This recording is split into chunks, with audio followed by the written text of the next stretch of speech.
Welcome in, everybody, to another episode of 410 Sports Talk. I'm James Haskell, along with my co-host Glenn Martin, and we are here tonight brought to you by BetUS to talk about the Baltimore Ravens, all things roster battles. We got a couple of position groups to tie up, updates on injuries, all kinds of stuff. Just, here to field your guys' questions and really get into it on a Thursday evening. Man, it's Thursday. We made it. Another week, baby. Yeah, one more day until the weekend and a couple days till school gets started around here. So this is an exciting time in general here in Baltimore. But yeah, one step closer to the Ravens regular season. Of course, that final preseason game coming up this Saturday. Yeah, it's going to be, I think, going to be interesting to see who plays, who's suited up for that game, and who is, who they've seen enough of. If there's any remaining battles to be won on that final day, I think. Yeah, it's going to be interesting to see who's out there and who's not. Yeah, no, I agree with you because there's going to be a strategy between okay, what's the risk for reward? Who are the guys that, because we're certainly going to see the guys, if guys are suiting up and they're going out there and they were already long shots and they already know, right? Yeah, it's over for me here, right? I mean, it could be what you could be watching is the last real football game for some guys out there, of their lives. Right. So, it certainly means a lot to those guys. Yeah, for sure. So yeah, there's that, but then there's also gonna be inevitably some guys that have to play for numbers and some bubble guys, right? A lot. I shouldn't say some, quite a bit of guys that are still in the hunt, I'm sure, and looking to make an impact. Let's not forget here in Baltimore, we all remember that last preseason game with Michael Pierce.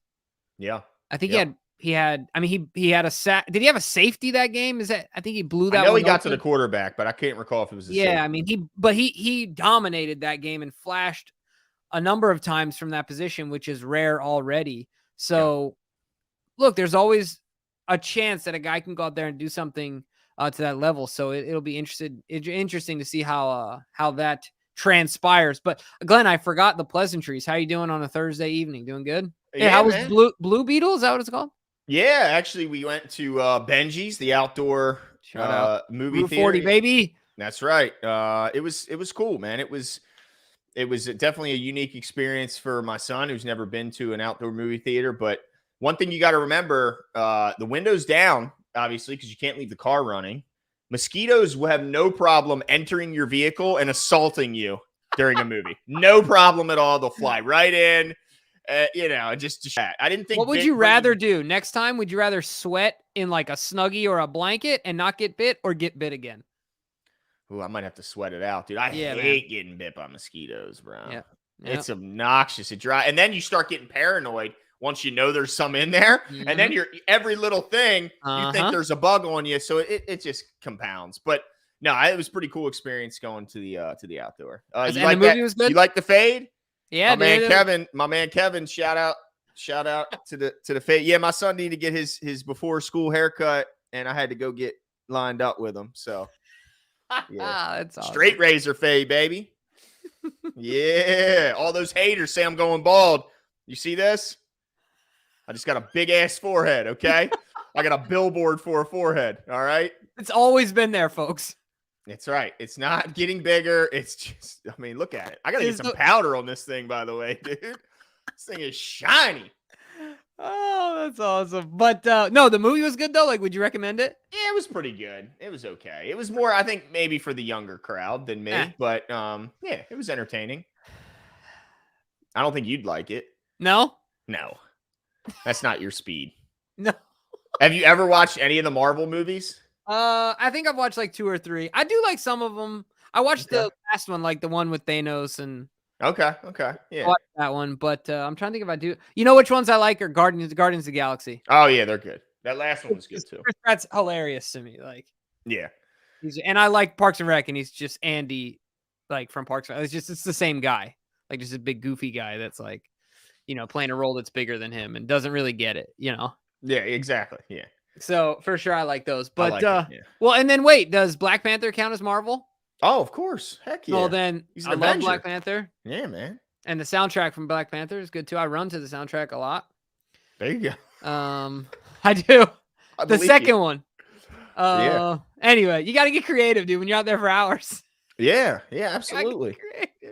Yeah, No, well, really I wouldn't know quickly, what that's like. we'll talk football in a second, but I gotta tell you this: my son really likes Disney, and so we listen to soundtracks. And so sometimes when I run with him, if he's getting antsy, I'll just turn my headphones off, and I'll turn on a Disney soundtrack, like the Coco soundtrack, and I'll just put it like loud on my phone, like in his stroller, so he can jam out to it. And I know people think we're crazy. I'm just like singing Coco, like we're Hey, just man, going to town.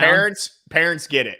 Oh, for sure. Parents get it. I mean, there's a reason you'll see a dad who knows the entire ballet recital start to finish because his daughter's in it and he's been helping. So yeah, we do all kinds of embarrassing things, for our children. So, But you never feel embarrassed in the moment.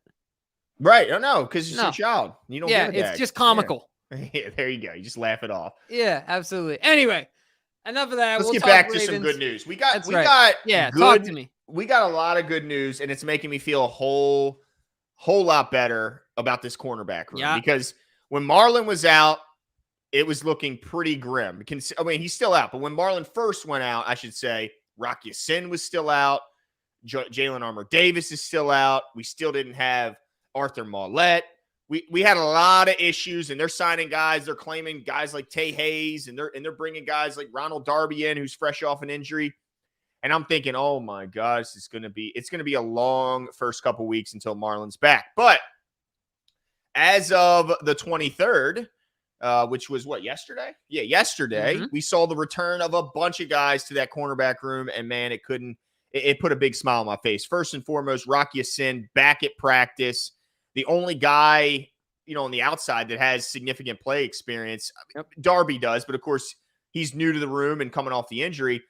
Big time to get Rocky Sin back. Huge. And also to give him enough time, because before he went out, he was admitted, and there was a learning curve, coming into such a multiple defense, where he came from a defense that didn't play as many different formations. So it's good to know that he'll have some runway to get ready for the season.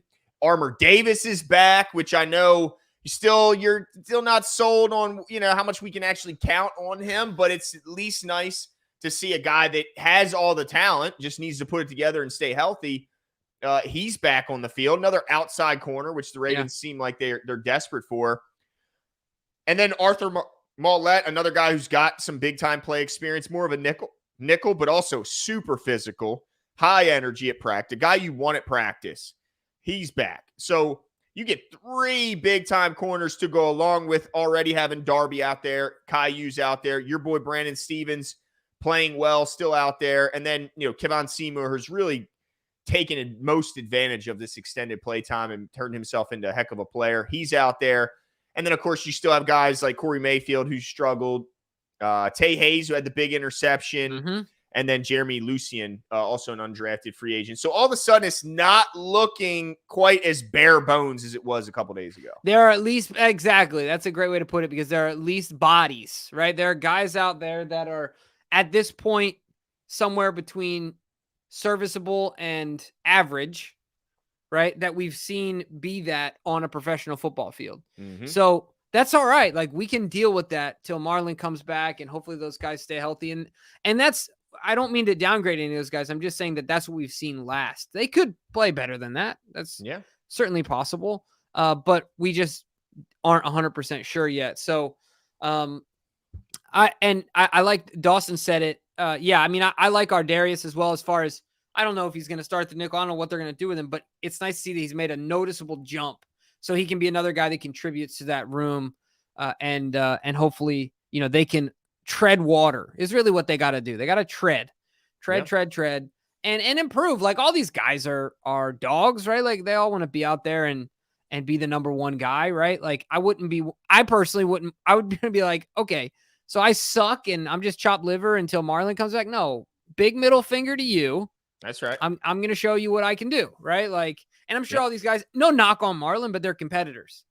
It's not like, they want their teammate to be out or anything like that, but they just want to show people what they can do. So, I'm excited to see how this goes, but you're right. Certainly the alarms aren't going off like they were when the cupboard was bare. Right. So yeah, we'll see how that goes. Are there one of the things I was curious about, at least in that room, I mean, I guess there are, but What do you think the biggest position battles are like going into this game, man? Like groups wise. I guess, we don't. Is there any? Right. I mean, or is it already just locked up? I find it hard to believe anyone could win or even lose a job. I mean, the only What thing about Mitchell? well, Keaton first of Mitchell. all, those who didn't see, big good news on the fact that Yeah. his shoulder injury appears minor. Looked like he got a stinger. Yeah. Yep. So he's back already at practice. And I mean, to me, I've already seen enough from Mitchell to say he's better than Melvin Gordon. Like the burst is there. He runs hard. He's way more versatile as far as his ability to help on special teams. He's been great as a receiver out of the backfield. And he's been serviceable, I'd say, as a pass blocker. Not because that'll get you off the field quick as a rookie. If you can't pass block, it doesn't matter how good you are at those other things. And he's been good enough to where you don't have to ship him right off the field. So I don't know how Melvin Gordon makes this team. But then I go, but how the heck did they fit 3 running backs plus fullback Patrick Ricard, and now you're adding Keaton Mitchell to the group? I just wonder from a numbers standpoint how they can make all this work. Yeah, no, and that's what I'm saying. I feel like I'm right where you're at. He's done enough to force himself onto this roster. But where else do you does it end up being 5 wide receivers? You know what I mean? That's an option. Yeah. Right. Do they like him more than a Tylan Wallace? That's a possibility, because I think we've said, like, we've identified him as our, 6th guy. If there is a 6th receiver, is it a Patrick Ricard, right? Like has Pat finally come to the end of the road here, and that's where they make a decision, a tough decision. I don't think it's going to be DBs at this point because they can't afford to, right? There's been too many guys. And don't forget about Vokalek. Like, where does Vokalek? Yeah. To me, he looks like a professional tight end. Yeah, no, you're not wrong, and it's going to be interesting to see if they think I mean, you got to think he still gets through the practice squad, though, right? I don't know if somebody would get him. You talking about Keaton or Vokalek? Sorry, no, Vokalek. Man, I don't know, dude. I mean, I think he's put on a good enough display that he's better than the 3rd tight end of some team out there. I got to imagine. That's true. Yeah. I mean, he's shown that the lights aren't too bright. He's making strong hands catches in the end zone. He's not, I don't know. And he's big. I mean, you saw him. He is a big dude who can run. Willing blocker. He's got good hands. I mean, yeah, that'll be interesting to see. Yeah, so I mean, I think Keaton Mitchell's one. I think Vokalek is another. And then I had it up a second ago. When is the final roster cut day? I think it's right. It's like 2 days after or a day after the final preseason game. August 29th by 4 p.m. So that's Tuesday. Yep. Yes, that would be just a few days following the this Saturday. Yep. Right. And so, man, it's going to be interesting. I think one of the things we'll talk about for sure after the game on Saturday is maybe we'll have our rosters, our roster predictions lined up. Yeah. Yeah, and I'm probably going to kick your ass in that, like always. Yeah, what about the draft? How'd that go for you? My son guessed it, right? That's because he was listening to me. He was being smart. But are there any other? What about on the D line? Like, you got Ham, who's made a bit of a. Yeah, now see, Ham to me just screams practice squad. Like a guy who's shown flashes, but I doubt he'll be picked up realistically and signed to somebody's team. That's true.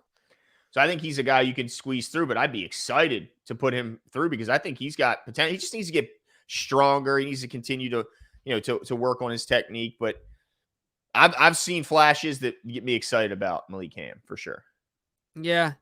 Yeah. What and then what do you mean of this? What does this mean? You could cut a brick of Coke on that lineup. Means your lineup's sharp, bro. Oh, this. Yeah. My man. My Yeah. man. Appreciate sharp. It's crispy. Hey, man. Took his time, Yeah, man. Professional. Professional. I got a good story about a barbershop. You want to hear this one? Yeah, what's up? So, when I lived in Long Beach for a few years, I get my hair cut every 6 weeks or so. Probably every 4 weeks. And we always went to a different barbershop just because, like, I was new to the area, wanted to, figure out new barbershops, whatever. Went to this barbershop called Bada Bing. right? The whole left side of the wall, was a mural. The one that's in Scarface's house, the like Hawaiian looking room. Okay. Yeah. Like the sunset and things Yeah. like that. Dude, the biggest outside the door, they got this metal door that you can see through, right? Everywhere in California, if you ever been to SoCal, you know these doors. They're the metal doors that the sun gets, so you can have the door open, but it's a safe door. It's like a garage door. Air still gets through it. So it's like metal, it's like a metal screen door. It sounds like the gates they have at the mall that they pull down when they close their shop. No, it's not that. But anyway, point is, I look outside, I'm getting my haircut, look outside the door, and I swear to you, the widest pit bull I've ever seen in my life. Oh. I mean, black, big white mark on his chest. It was an intense barbershop, to say the least. But the best part, the dude that was cutting my hair didn't know I spoke Spanish. Ah. Somebody tried to charge me more because I'm a Really? Mm-hmm. I broke it out on him. Broke it out on him in the cash register, dude. Like, dang. Yeah, dude, you don't look like you speak ridiculous Spanish at all. I wouldn't bet it at all. Dude, I was like, really? You're going to do me like that? And he was like, damn it, you weren't supposed to hear that part. That's right, dude. You would catch everyone off guard with your Spanish. They are not going to see that coming whatsoever. It's a good time. Anyway, I figured you'd like the story. But we've talked not enough Ravens. We'll get back to it. Absolutely. And I am super excited to see that a guest that I think we should have probably had on a long time ago. Yeah, I'm kind of disappointed in us that we haven't had this gentleman, a film guru, I think is an easy way to put it, but certainly works also with the Ravens, does some freelance work with the Ravens. So you guys have probably seen him on YouTube. Cole Jackson, welcome to the show, Cole. Appreciate you coming out. Thanks, boys. And sorry I'm late. I had a screaming baby. I was trying to post a video with my other hand. It's just the newborn years. They kill you. How you boys doing? Doing good, man. How are you? Good. Better now. The baby's asleep. Jimbo knows all too well what that's like. He's in the same boat. So no, for sure. What part of Canada are you in? I'm in Ontario, right in the nation's capital. So I'm right in Ottawa. Nice. That's awesome. And I got my first trip to Baltimore done back in December. Unfortunately, it was the Broncos game where Lamar got hurt. So so you're bad luck, Cole, is what you're I'm saying. the worst luck. Like, don't let me back. Don't let me in the state. I'm gonna tell Border Patrol, Cole. Do it. It was bad. Hold him at the border. It's literally the most boring game ever. I bet. I bought the best seats because I'm like, I never get to go to the bench. I'm getting the best seats. I'm sitting with only Broncos fans. It was the worst. But like everything else was great. I loved Baltimore. I stayed right in Fells. I got into one at what's the one right on the water, the bucket, something like that. Anyway, it was an amazing time. I love Baltimore. It was such a blast. Yeah, that same day, Cole, my son fell out of his high chair and cracked his head. Well, he didn't crack his head. I'm terrible, but he hit his head. I'm a security again, that's Cole's problem. See, Cole brought bad luck into your house, Jimbo. Come on, man. No, we're so glad you're here and really excited for it. And you know who we're going to blame, Glenn? You know who we're going to blame for not lining it up with Cole earlier? Who, DK? Because it's DK's fault. He's not here. Yeah, so he can't defend himself. So yeah, DK's fault, guys. But no, super excited because Cole, look, we're fans, so we can watch and see a receiver catch a ball, and we can see J.K. Dobbins shake someone out of their shoes. But there's intricate details that we miss on the big slobber knockers that I appreciate someone of your expertise being able to help make things a little bit easier for an average fan like myself to kind of see. So I wanted to start with the slobber knocker, but I got a lot of notes here, Cole. So I hope you got your thinking cap on here. Bring 'em. Let's go. I appreciate it. All right, cool. So I got to know about the left guard battle. I know this isn't probably the question that everybody in the comments was waiting for, but we'll get to all of them. But John Simpson comes in. I like John when he was coming out of Clemson. I thought, hey, maybe he could be a later round selection for the Ravens. Had some up and down years, I guess, with the Raiders. But since he's come here, he's been in that battle with Saleh for the left guard position. It looks like currently he has a hold of it, being as though he's getting so many reps with the ones. But what have you seen from John Simpson, and how what's your expectation on the level of play he'll provide? Absolutely. Yeah. I think he hands down won it. Saleh's been bad. And I love that they gave him the first team look. I can't figure out, I don't know what Ben Cleveland did to John Harbaugh, but he must have, I don't know, kidnapped someone. I have no clue. Kidnapped a family member. Maybe Jim's in his trunk. I have no clue. But he did something to hurt him. And he never got an honest look. And it just like, I know people like, I don't love Ben Cleveland as a player. I find that I've been so curious about this. I find myself defending Cleveland so much that it makes it look like I'm like a Cleveland fan. I'm really not. I don't get it based on what happens on the field. Like, even in the past, anytime he's been on the field, I've never been like, oh, Ben Cleveland's killing us. Like, that's not, and especially his best feature has been pass pro. Protecting Lamar needs to be the priority. So I don't get it. But put that aside, John Simpson focus. I think he's flat out won it. He's going to be a really, really interesting player to look at the impact of coaching. And what I mean by that, if you go back, and I went back and watched, I think 3 games from his Vegas tape last year, his biggest issue was landing his hands wide. So he would essentially start hitting the shoulder pads. He'd be giving up his chest, and guys are just pumping him like they're hitting the sled. And he's just getting driven back. He's doing that body contortion where he's digging his heels while like he's like sloped up like this because he's getting driven so bad. It was a constant problem last year. And then he comes in here. I'm seeing hands land square, hands land well. Not the greatest anchor, which surprised me because he's pretty physical in the run game. But you know, he's getting the job done, and he looks a lot better. So did he this summer? Well, I guess question one is it the level of competition, and maybe things will look a little bit different? Like, does it look different if we see Jonathan Allen in the game and Darren Payne on Monday? Maybe. But I'm going to credit him based on what I'm seeing, and it looks like his technique looks a lot better. So credit Coach Joe D. He seems to always get guys improving their technique. It makes a difference. So we'll see how he does once he's playing against starters. But I would say he's got the vice grips on the one job. I don't think, like I said, I respect that they gave Sal an honest look. I like a lot of his tools, but at the same time, he's a sixth round draft pick. How much can you expect in year one out of those guys? I mean, we could barely get our 4th round picks going before year 3, right? Like, we just lost another one, Ben Powers. And then, you know, we'll have Andrew Voorhees to develop as well. So that's what I'm seeing from Simpson.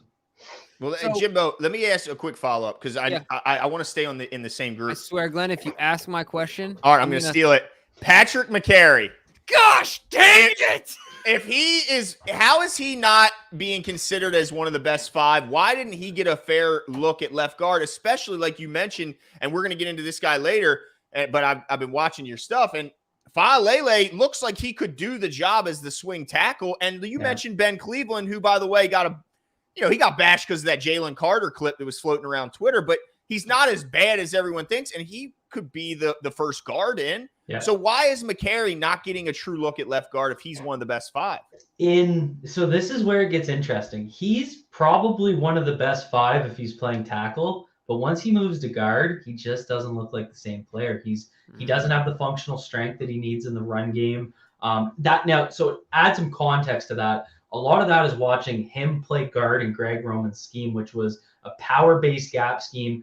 We've seen a lot of different looks. We did see some more power than I was expecting from Todd Monken, and that might be just him transitioning with the personnel he has, and you can't just completely flip the switch and go with an opposite style, right? You need to have a bit of a transition so you're taking advantage of the old regime's skill sets. So that definitely factors in, but we have seen more zone, and I think they wanted to go more zone because that's going to unlock the truly elite run blocking potential of Tyler Linderbaum.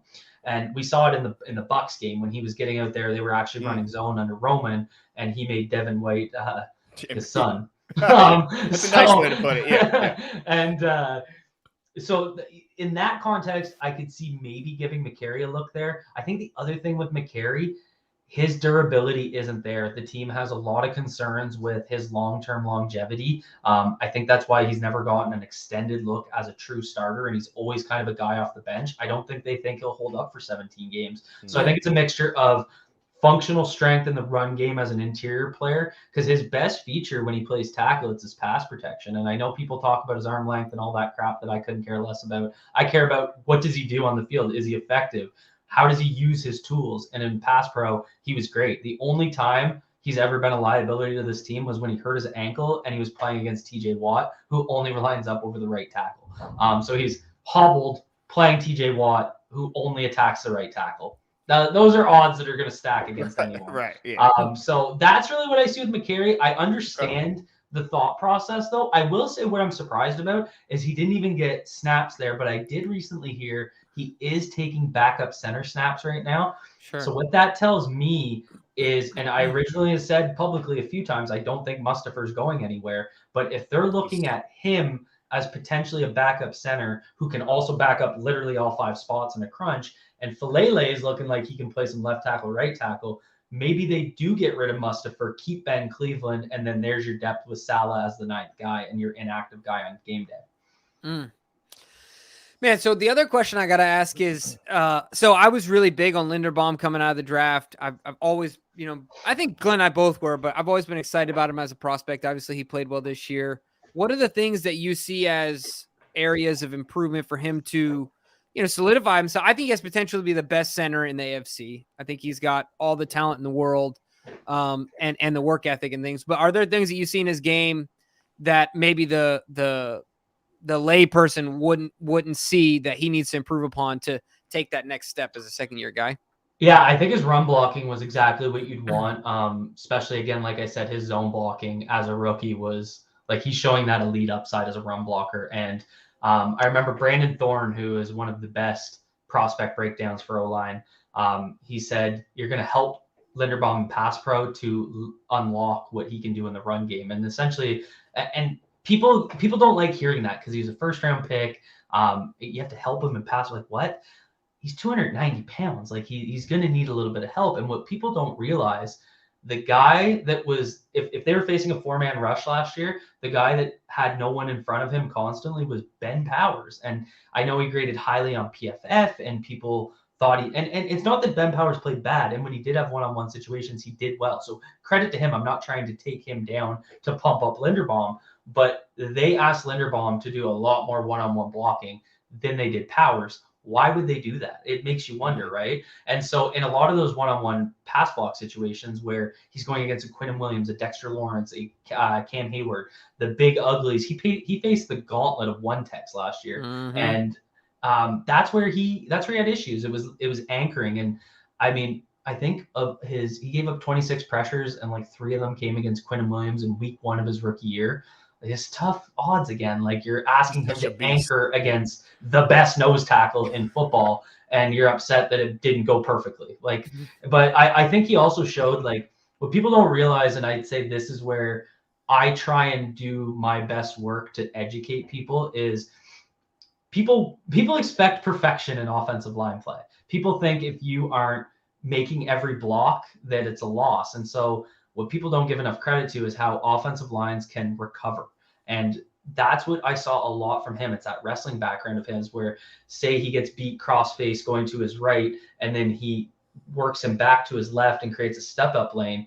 As much as he's getting the pocket collapsed, if he's creating that step-up lane and not letting the guy get by him to get a shot on the quarterback, I would give him a downgrade in terms of grading, but I wouldn't say that he outright lost the battle. But they see him just get pushed back, and they're like, oh, he got pushed back in the pocket again.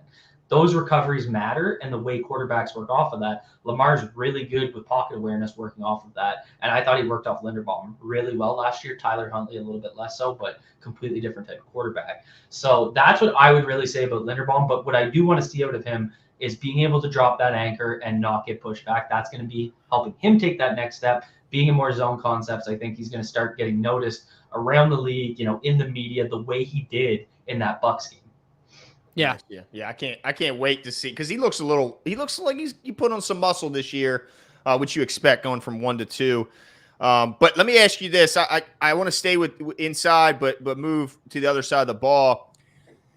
When camp first was going, Ojabo was thinking all the headlines. Then he had, and maybe I'm reading too much in this, he had that little, he even came out to one practice fully dressed, but didn't participate. Yeah. Mm-hmm. And ever since then, Cole, I feel like we're lacking that explosiveness that we were expecting to see from this guy. So am I reading too much into this preseason, or do you have concerns of what you've seen from David Ojabo? So what I did is I went through and I clipped every single pass rush snap he had, and there's no analysis to it. It's just a 2-minute video over on Road Graders. If you check out that YouTube channel, it's every pass rush snap. So I just put it up there so people could just watch it for themselves, not give any commentary. Just try and give them the film so they can easily watch. What I've seen out of him is definitely a lack of explosiveness. And not only that, when he gets to, you can call it like the top of his rush or the stem of his rush, essentially the contact point, there's so much hesitation. And it's just like, it feels to me like, I'm a big hockey guy, obviously. It's like you get a guy that has great speed that gets to the NHL and then suddenly they're skating slow. And it's just that processing that can't catch up with their athleticism.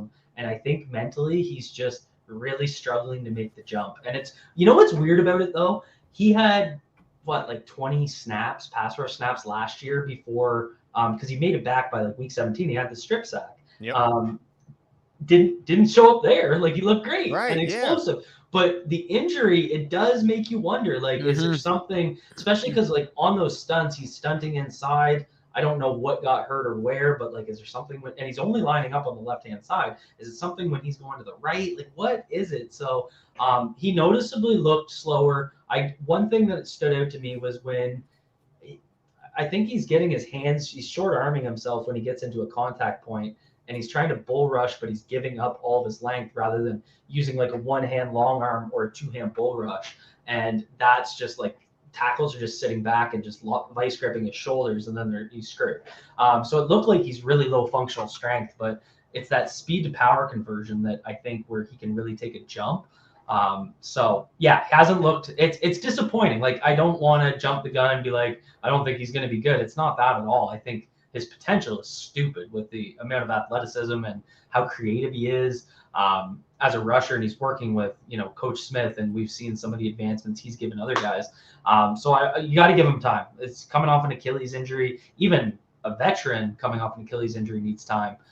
So a rookie, definitely. I hope you're right, and time is the answer.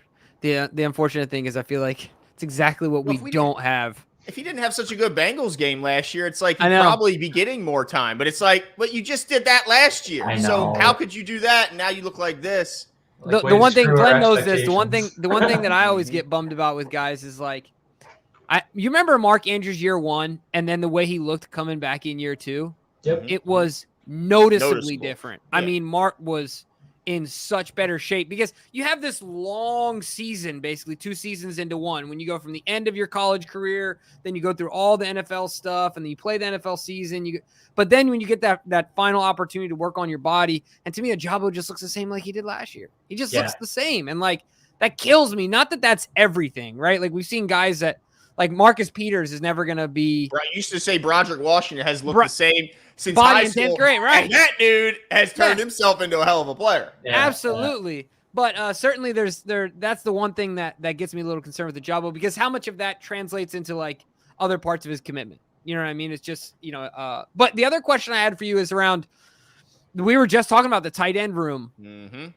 Where are you at this? Like, has Pat Ricard seen his final days here in Baltimore? Has Vokalek like forced himself onto this roster? How you feeling? So I'm a big ugly guy. I might be a little biased towards Ricard. My best outcome, I think, is where we can keep all these guys. Mm-hmm. I'm not sure he'd get claimed off practice squad. Vokalek. I really don't know. It makes you wonder. There's definitely a depth issue at tight end around the league. I don't deny that. But we've seen guys like Shamar Bridges. Remember last year? It was like, oh, shit, what do we got here? Goes on practice squad, still on the team this year. Hasn't done anything in preseason. Not saying that's going to be him, but it does make you wonder. So I guess the question is, when you look at the skill sets of Andrews, Likely, Kohler, and Voklev, and then you got Ricard, who stands out as like the one that's different than the other 4? And it's Ricard because of what he can do in the run game. So he certainly won't play as much as he has the last, I'd say 2, even 3 years. Basically, when Nick Boyle went down, he basically transitioned to being a tight end. So that's how I look. Like, calling him a fullback at this point is useless. He played more tight end than he did fullback last year. I think he's played 7 snaps. I think he played 7 snaps on Monday. 2 were in the backfield, 5 were in line. Yeah, those goal line, like when we were in our own end zone. Exactly. Sure, put him in the backfield. Exactly. So I don't really think he's a fullback anymore. I think he's a tight end. And I think that's why he wanted to be paid a little bit more, because even before he got paid on that 3-year deal, he played more tight end. He stepped in for Nick Boyle and essentially played the Nick Boyle role.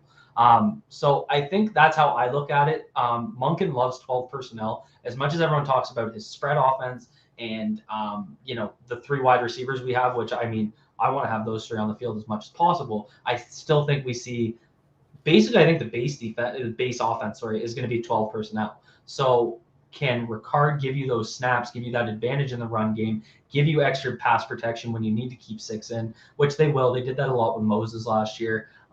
They don't need to as much with Ronnie, especially if his health continues. So, do you cut Ricard or do you give yourself that 6-0 line, that guy that can kind of differentiate himself from the others? Because Likely is more of like a move guy. Kohler's a little bit similar to Andrews, and then Vokalev is more similar to Andrews and Kohler. So I guess the question is, and keep in mind, Andrews, Likely, Kohler are all signed through 2025.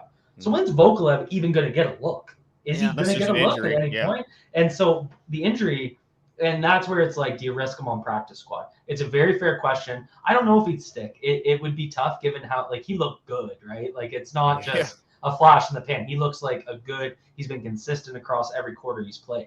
So that's what I mean by I don't want to say he wouldn't get claimed. But I think their best outcome is to keep all 5 guys. The only route I see is if they keep him on the practice squad and risk it. What if they keep? What do you think? There's a chance because of how much they like these tight ends, and because primarily they're pass catchers outside of Pat. Do you think there's a chance they go 5 wideouts, and maybe we've penciled Tylen in as the 6th wideout? Maybe does Tylen get the unfortunate axe and they go 5 wide and they go heavy in tight end? Really good point. I don't think they will because Tylen has been good.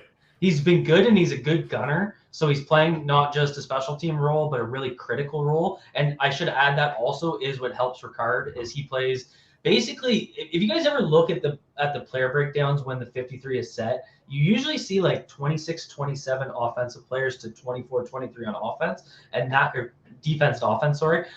So they usually keep more defensive players because there's core special teams guys that are corner safeties, linebackers. Ricard has been playing the heavier guy that will be like in the middle of the punt formation, the middle of kickoffs. Like he's such an athletic freak, and so he's able to kind of do what you see some linebackers do. And that last year when they started, it was 25-25-3 when they made the 53. So I think they're going to go 6-4. Yeah, but I get your point because they could go 5-5. Right. I think they keep Tylen though. I think they're liking what they're seeing and the depth at wide receiver. Now you go from a spot where you got me coming in off the street to play wide receiver, and now the 6th wide receiver is Tylen, and I think we're all probably feeling like if he's in the game, maybe we'll get something out of him, right? Yeah. It's not so. Yeah. I want to go 6-4. But I understand the concern about Vokalev. I'm just thinking long term, like what's his path to actually playing snaps? Because Andrews goes down, it's going to be the Kohler and Likely show.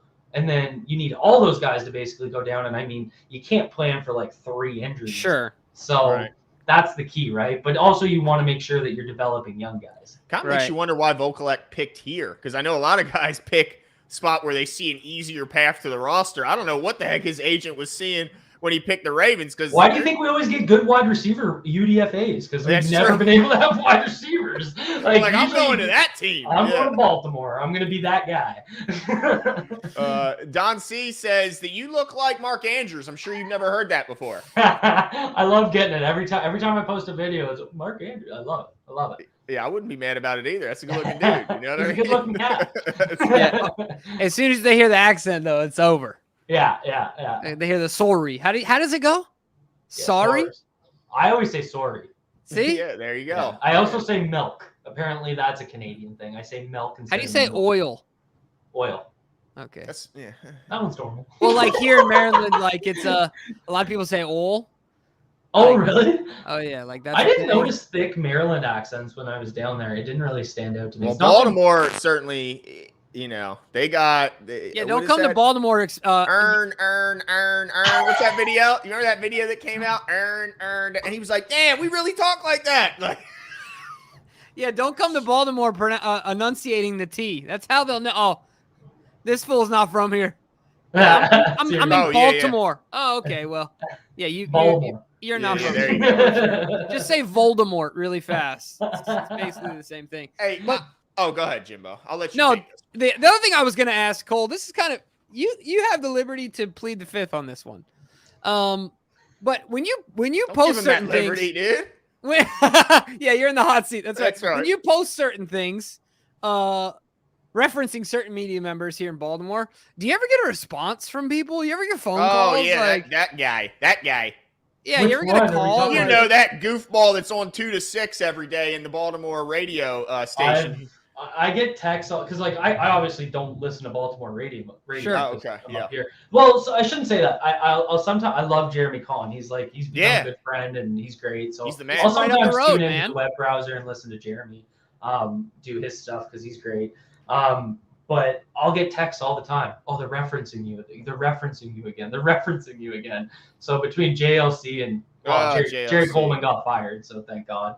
I have a whole DM inventory of every time I make fun of him and point out whatever stupid thing he said this week, I get the clown emoji with "this is you" and no one knows who you are, blah blah blah, and then I'm immediately blocked because he's scared to talk to anyone. He's 130 pounds soaking wet. I don't blame him for only talking on the internet. But I mean, he's a goof pickle. It is what it is. Dude, the fact that, and I'm going to let you have an opportunity to talk about this guy, but how he could watch that game and say Travis Jones had a bad game. I was livid, and this is what I mean. Like, I had 3 comments on my video that was like, and one of them was one of my good buddies, Tony. He was like, JLC literally was just trashing him yesterday. So I was like, what? Like, he literally dominated both games. Like, no one could block him. It's one of those things where I think he just looks at the stat sheet, and I mean, it's weird because he had a sack and it was a cleanup sack. It wasn't really anything pretty. And so if you are a stat watcher, you wouldn't be that impressed with him, but then you watch his other snaps and you're like, oh boy, like he looks different. So I mean, he's just a clown. Like, it is what it is. It's one of those things where, and I mean, this is a credit to you guys too, because I've been following you guys for a long time. Like, shout out. The content creators that are taking over podcasts, YouTube, like all that type of medium, they're better production than the radio stations and the news stations. There's still good ones out there. Like I said, like Jeremy Conn's one of my guys. But I'd rather guy Cordell Woodland. We like Cordell. Yeah, Cordell's awesome too. Yeah. And obviously Jay-Z is a mainstream media guy. Jonas Schaefer, like all those guys are great. It's really just like, how does radio stay relevant in the world of YouTube podcasts, that sort of thing? And it's people like you guys, it's people like Bobby and Sarah. They're starting to push those people out, because why would you go consume the garbage when you can get quality work that people are actually putting thought into? And I saw someone put Engraven in there, another guy, of course. Yeah. One of the OGs on YouTube, and like guys in the film space like Coach Evans, Edgar Allan, like just guys that are trying to teach people more about the game. Would you rather learn about what you saw, or would you rather hear about how much JLC hates Eric DaCosta this week and Lamar's going to Miami, and like that whole saga proves that he has no inside sources. He hates the team because they don't talk to him anymore. Right, like, exactly. EDC basically, blocked him out because of all the trash. And so now he's angry and he tries to pick a fight every time, and it ends up with him looking wrong. I love it. Like, it's all the time. He puts his foot in his mouth. It's hilarious. It's like, dude, it is great. You're going to be wrong once again. But let's get back to it. I got to ask you about Keaton Mitchell. This guy is it's like he's got a rocket up his rear end. This guy, every time he touches the ball, it's exciting.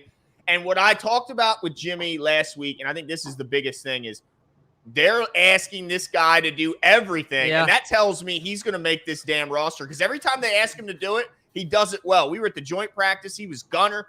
He was getting down. I mean, I've been so impressed with Keaton Mitchell, and equally unimpressed, and maybe this is because of his track record, with Melvin Gordon, the history of fumble, the fact that he got tackled by 150 pounds of Emmanuel Forbes.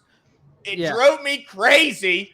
But how does Keaton Mitchell make this roster when you got JK, who just ask JK how good he is, he'll tell you. Gus Edwards, who we still love Gus, even though he doesn't look like a great fit. And then Justice Hill has been absolutely amazing, really, since he's come off the injury. He's been like a different guy, but certainly this year he's looked really, really good. How the heck does Keaton Mitchell make this roster, and could he get through to the practice squad? Yeah, I think he makes the 53, and I think what really helps his case is the fact that, like what I said about Tylen, your two gunners, I think, are going to be Tylen and Justice Hill. And so Justice Hill is going to be the third running back who they're going to trust, and he's looked really good this year too. Completely different player, but he's also played, like, he's become a freak gunner on special teams. Like, he runs down with reckless abandon like it's dangerous. So I think that really helps keep Mitchell's abilities. Seeing him do a little bit of the return work, I think gives him that depth. Who's going to be, who goes in if Duvernay is out? How does Duvernay factor into the gunner role? All of that kind of impacts Mitchell's ability to stick. One thing I'll say about Keaton Mitchell, and I'm doing a film room on this. It should be out tomorrow. I'm looking at 2 snaps specifically, and it's not to take anything away from Keaton Mitchell. It's to identify where I think he needs to improve as a runner. And I noticed it in his college film. I was a little bit lower on him coming out than most. He has freakish speed, and we've seen it, right? But I'm worried he tries to bounce everything. And I think that against the starters, once he's in there and it's live, I think that might be something that he struggles with. And so I'm not saying he needs to, be trying to truck step people. That's never going to be his game. But teams will take away those outside lanes, and he needs to get more comfortable with inside cuts, taking contact and trying to run through them as much as possible. So it's something where I think there was a play against the Eagles where I think he went up the right side and it got blocked up, and he came back out the left side. And that's a highlight, right? And I'm not taking that away from him because that's good awareness rather than just go down. He's making it work. That's not going to work against starters. You don't see those types of plays anymore. Think about Reggie Bush in college, right? He literally started running a toss right, end up on the left, then end up back on the right. You never really saw that once he got to the league.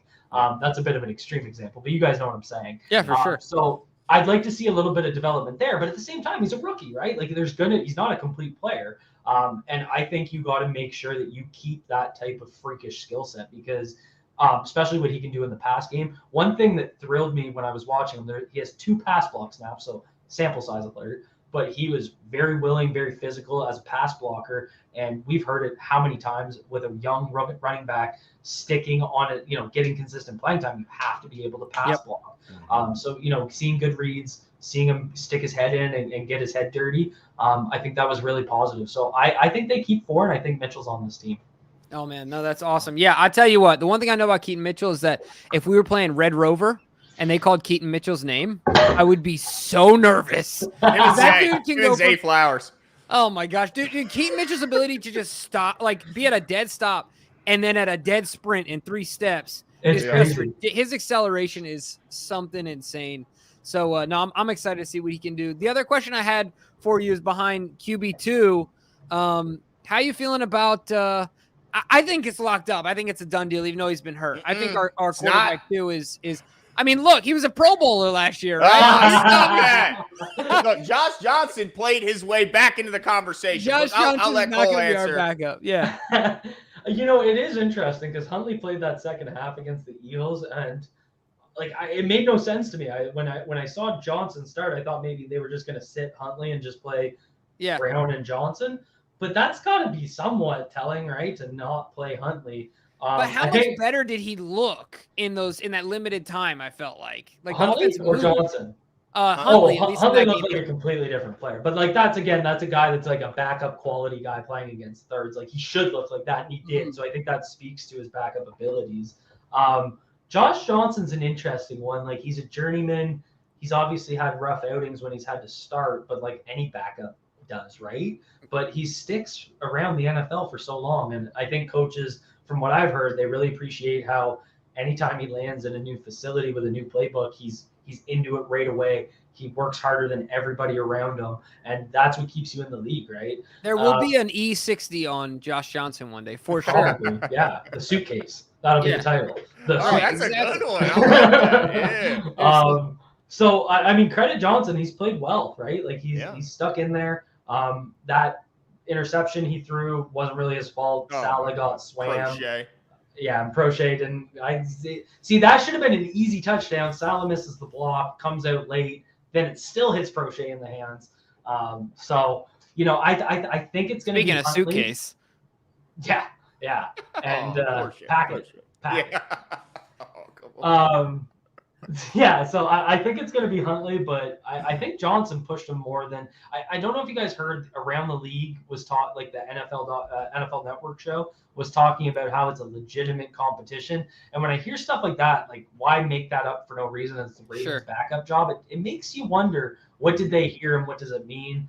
You got to wonder, was the team upset with Huntley after the playoff game last year, so they wanted to give him honest competition and really make him work for the job.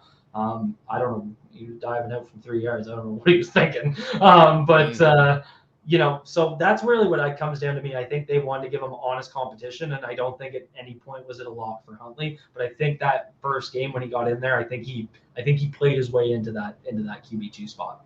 Yeah, it's going to be interesting. I think Anthony Brown might be on his way out. But hey, when you're a quarterback in this league, stick by your phone because Geno Smith. Yeah, there you go. You never do know.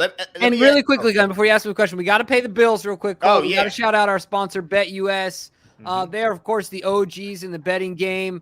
For all of you that are in Maryland, of course, it's legal to use BetUS in Maryland. We have the link in the description. And the really cool thing is, number one, you can bet on anything. Number two, it's legal in Maryland. And three, it is the only platform we've seen with a match that is 125% of your initial deposit up to $2,500. They're really throwing down the money, making the lines really exciting and some really creative bets. I think we've asked everyone. Cole, there's an over-under on Mark Andrews at 800 yards for the season. Thank you. Taking that bet. I mean, come on, right? Like, how open is he going to be in the middle of the field? How open am I going to be in the middle of the field? Exactly. Seriously. And anybody that's spent one day at training camp knows that Lamar, it doesn't matter who's on the outside. Yeah. Lamar, 89, anytime Lamar feels this much, like when it comes to pressure or nerves, it's just a muscle reaction.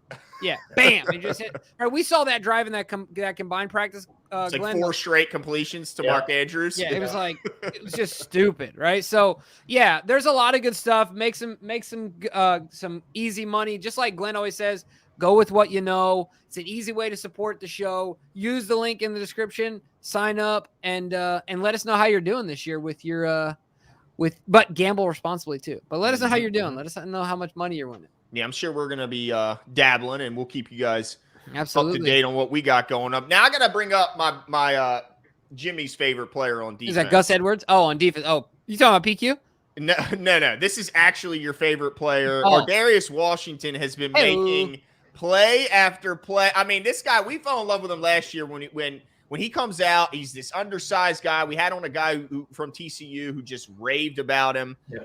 And the ball skills is what's impressive to me. Like, it doesn't matter that he's that small because he'll wait for you to catch it, and then he'll just slap it out of your hand. I mean, what have you seen from Darius Washington? Do you think the Ravens would feel good asking Darius to play big-time snaps at the nickel or dime? Oh, 100%. I think one thing, I don't know if this ever made it out publicly, but Wink didn't like Darius. He thought he was too small, so when he was in his first year, he didn't really give him an honest look, and then he did face the injuries. But under Mike Macdonald, it's been a completely different situation, and I think Macdonald's really embraced what he's been putting on film. And, I mean, like you saw it, there was that he wasn't the main guy covering. He was trailing in the end zone. The ball popped up, and the receiver was about to grab it on a second clutch, and Darius was eye on the ball, knocked it away. Like, he couldn't be more opposite of Brandon Stevens, where the ball comes close to Brandon Stevens, and he looks like the kid in the outfield, like the little kid that's swatting at bees and missing them and butterflies. And Darius is the opposite. He's got a nose for the ball. He's a playmaker. You saw it today in the practice report. Like, they said it was Lamar's best day. Got picked off once, and it was by Darius. I think he looks a lot better physically. I think that was going to take a couple of years just to kind of get up to that. Being a smaller guy, can he get that functional strength up? Can he get his body prepared so that he's not going to face durability issues, which he has unfortunately faced, even left the game. I think it got reported he got the wind knocked out of him. So he didn't leave with a stinger or any sort of, it was just, he got hit in the chest. It happens to anybody. So I think that's really positive. I think he might start. Like, I don't know who would be their starter in the nickel. Pepe went out. Maybe Mollett, maybe? Author Mollett? Maybe Mollett. Do you want him starting? Is there a difference between Mollett and Darius? I'd rather go with Darius and try and scratch that upside, right? Like, what about they put Kyle Hamilton back down, they let Geno run strong? Any chance? I thought about that, and I think you'll see. So I think the important thing is you'll see packages where they do that. Like, if they're playing a 12 personnel team or a team that loves tight ends, a team that'll play. Who didn't play week 1? Houston, yeah. Then the Bengals. could see a little bit. You won't see it against the Bengals, I don't think, because I think they're going to play a lot of too high against Burrow, and they'll want Hamilton back there. But, if they have a more big slot, maybe you'll see Hamilton play more of those snaps versus a small shifty guy. You can go with Ardarius. So I think that's what I would do. I'd be very matchup specific, but I think if I learned anything watching Mike McDonald in Michigan, what he's done so far with Baltimore is he's not really a set it and forget it on the depth chart guy, right? Like he's going to adjust the packages. He's going to try and match up skill sets, and he's going to adjust game to game, which is at least with personnel. I think his scheme itself is a little bit more vanilla than Wink's was. It's a little bit more in the mold of Team Peas, where you're kind of getting the same thing every time, but he's adjusting his personnel, whereas Peas never did that. He loved to play 2 linebackers for some reason. So that's kind of what I'm expecting. But, I love Ardarius. I think he's done everything this preseason that you could ask for to give himself a big step up. Yeah, I think it's going to be. Now, we got to follow up with with Glenn. I thought Glenn was going to ask about PQ. It's Glenn's fault that we're blocked by. No, definitely your fault. But guess what? Blocks are going away, so PQ get ready. Are they really? For it. Blocks. Oh, Elon is getting rid of the block, which people are extremely disappointed. But you can probably in. Mute people. Yeah, I don't know, but I know there's a lot of women out there that are probably going to get harassed a lot more when the block button goes away. I didn't think it would be Elon that would take off the block. So he's probably been blocked by a woman or two, right? Back in his day. Exactly. He seems like that. Elon, he's probably watching right now on Twitter, like, James, blocked. He's going to keep it blocked. He's just going to delete our account. Yeah. He's going to delete our Twitter account. He's going to buy YouTube and delete the YouTube. Yeah, exactly. Exactly. Oh, geez. Anyway, no, what I was going to say is, I'm like, so how are you feeling about the middle linebacker group? Everyone's been talking about PQ's focus. Zach Orr's been talking about how excited he is. We've seen the physicality out there, but like, what are you expecting from? I mean, we know what we're going to get from Roquan. What are you expecting from Patrick Queen this year? Are you expecting him to make a big jump, or is it going to be more of the same kind of loss in coverage and arm tackling? I think he makes a huge jump because I think you saw how much it freed him up when Roquan came in, right? And it just put him in a position of comfort where he could kind of play. If you go back to his time at LSU, he was just a shot out of a shotgun kind of guy, and he didn't do a whole lot of reading and reacting. And then he gets to Baltimore, kind of had the issue CJ Mosley did early, where he kind of remember Mosley had Peanut beside him, but Mosley was taking on all the responsibility so that Peanut could be freed up to kind of do just what fit his strength. And Peanut always looked really good, and people were like, CJ Mosley's trash, he can't cover tight ends, et cetera, without kind of acknowledging the responsibilities. I think Roquan's came in, take on a lot of responsibility, and it's freed up PQ to just play fast, not have to think as much. So I'm pretty excited, and I think some of these backup linebackers have been pretty fun. Like I think Trent Simpson, not ideal. How did he miss that tackle, Cole? He had the sideline 3 inches to his right. Good tackler at Clemson. I don't get it. And it kills me because you go look at some of the corners taken after he was drafted. Ringo, twisting the knife. Yeah. So you got to give him time, but a linebacker that we're developing behind PQ versus anyway, I won't get into it, but you guys know what I'm saying. But I'm excited, and I think Josh Ross, he's looked pretty good. He had a really good preseason last year. Phillips has looked good. They're making that nice depth position a very fun battle. So I'm very excited to see what they do, but I think PQ is he's gonna get some money, I think, at the end of this year, big time. Yeah, we're gonna see a lot of 2 linebackers on the field with those 2 and the speed and coverage ability. All right, we got to talk wide out. Bateman's back. I'll admit, I won't allow myself to get emotionally excited because I know it's different with Bateman. People ask me, is this parent? No, because Bateman showed that he could be someone. He could be really. So it's worse because it's worse. You know what I mean? What he could be. Whereas I don't think we really saw any of those flashes of greatness from Perriman. But with the foot injury, now everything looks good. He's saying all the right things. Says he's 99%. Apparently, he's looked really good in practice, making some big time plays in 1-on-1, 7-on-7s.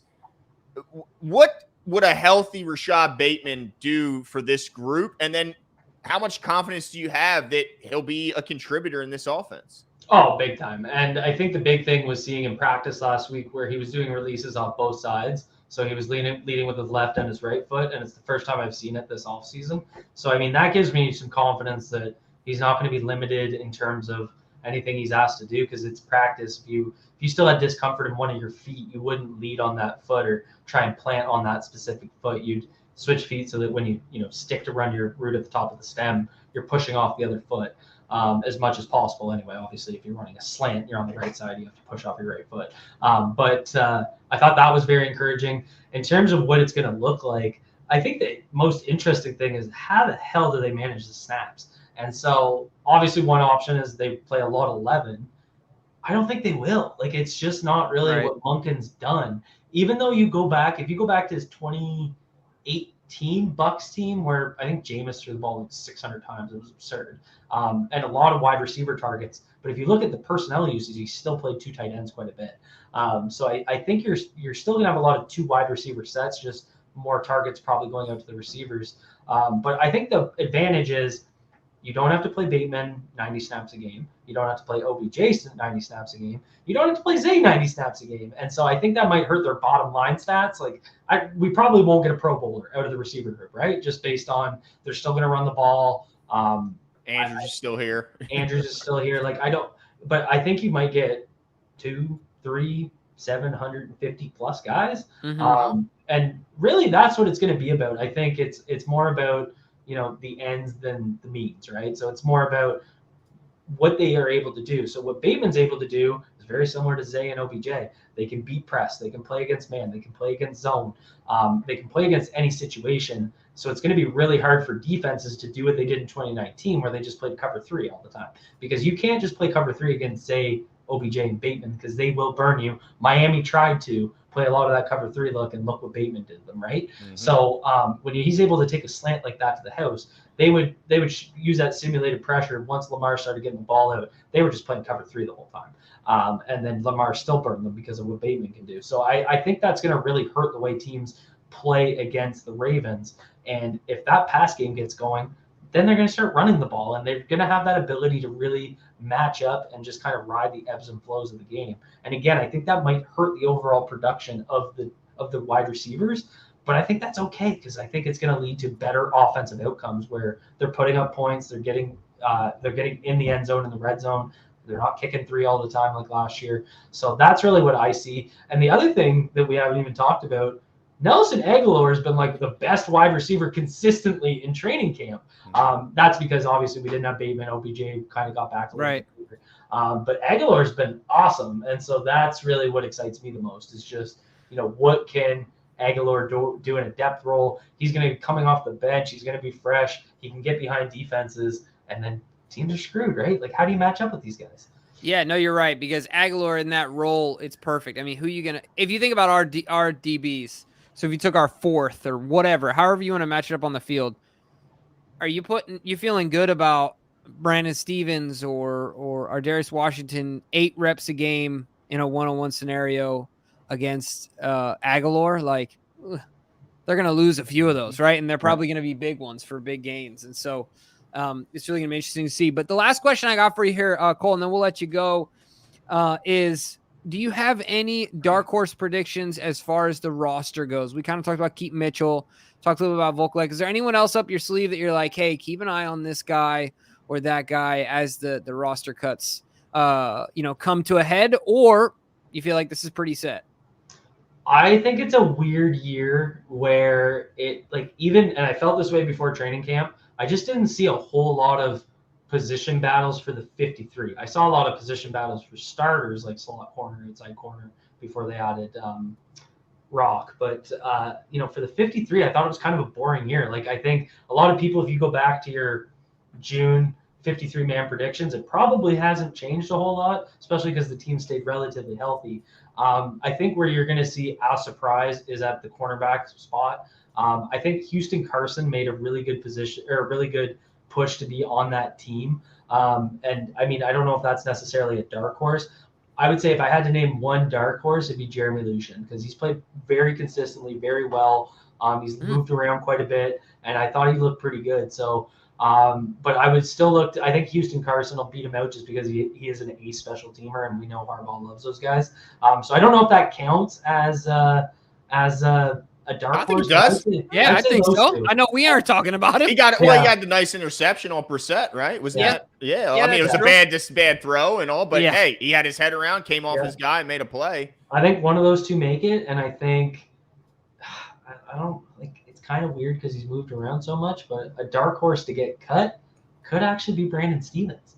Like I seriously wonder because at corner. And I like Stevens, and I'm actually a Stevens believer because give me the guy that's losing at the catch point but sticking to guys, right? Like that's kind of how he loses. It's never Stevens is completely running. Yeah, it's not Armour Davis in Miami. What if he had Ardarius's ball skills? Then we'd be in real good shape. It's insane. Like you go back to he got mossed by Devontae Parker, but I don't think what people realize Devontae Parker can run. Parker got behind him. He caught up because of how fast he can run. He airmailed that. He was like 2 feet in the air, and he just got beat by Parker. But it was a hell of a defensive play. He just got mossed, right? And it's a highlight play, and those always seem to happen to him. So that's what Jimmy always says. It's like he's got the worst luck. It's like everyone bags on him because you look at the stat. He gave up this minute, this catch, this catch. Every catch, he's battling his ass off with that guy. And he's right there. Yep, but they just make a phenomenal catch, and everybody goes, Brad Stevens is trash. Yeah. It's like. So I've been a believer, and I've constantly said I think coaches will acknowledge that and want to keep him more than other players because, I would rather have to work on ball skills than, teach him nuances and understanding route recognition and all that kind of stuff, right? So, but if I had to pick a dark horse, I think that's who it would be. I like it. Last one for me. We can't go the whole show without asking you about Zay Flowers. Is it? Oh yeah, that's true. Is it like when I watch this guy play? I mean, am I just being like, is my mind influencing what I'm seeing, and I'm getting too excited? He is a rookie, but he doesn't look like a rookie. I'm seeing flashes of AB in his game. I love his stop and start. I mean, it's like I was telling Jimmy, his ability to stop is so much faster than everyone else. He can he stops in like 2 steps. I mean, it's amazing. Am I getting too excited about a rookie wideout? I don't know if he's going to have the stupidly high production right off the bat just because of snap limitations and other guys getting targets. But, I mean, he's doing things that, like, it just shows his innate skills as a football player, right? Like, his ability to even just, like, he caught the swing pass against the Eagles, like, at a -3 and juke the guy and ends up with a gain of 0. On the surface, not very impressive, but then you go watch that move and you're like, oh, well, look at the awareness. He's the opposite of Hollywood with the ball in his hands. Hollywood would have slid, and he, is able to make a guy miss. And so I think what they need to do with Zay, and I hope they do it early in games because it really helps Lamar manufacture short touches for him and get him out in space. Yep. And that is something that Monken does do very well, and we've seen him do with Flowers through 2 preseason games. So I think he might be a little spark plug to start games. And then as defenses adjust, I think that's where you can see Bateman and OBJ take over. But for a rookie, he's checking all the boxes. And I mean, I was worried about some of the drop issues he had in college. And so to see him go through 2 preseason games, no silly little concentration drops or anything. We heard about him in rookie camp. We're not hearing about them anymore, right? So I think maybe that shows that he's adjusting to the speed of the game and he's getting out of his head, and just, the mental thing is catching up to his physical abilities. Love it. Love it. Well, Cole, where can the folks find everything you're working on? Yeah. Plug, please. Let everyone know all the places they can interact with you because your content is great. Absolutely. So at Cole Jackson FB, it's in my name there. Over on Twitter, always doing film clips, and then the Road Graders YouTube channel. I just rebranded from 2 Guys Watching Football, so you can find me over there doing film breakdowns. I just released one an hour ago with Falele. Travis Jones went out earlier. I got some Keith Mitchell snaps out there, David Ojabo snaps. So trying to do a little bit more film access where I give guys and girls just copies of the film and let you guys watch without my breakdown, and then you can just kind of get more access to watching the coach's film. That's awesome, man. We greatly appreciate it. We need more folks like you out there doing the good work. So thank you so much for coming on. That's it for us tonight. Yeah. We will talk to you guys soon. Of course, we'll be tuning in right after the game on Saturday night, so make sure to be locked in with us. We'll talk to you guys soon. That's it for tonight. See you.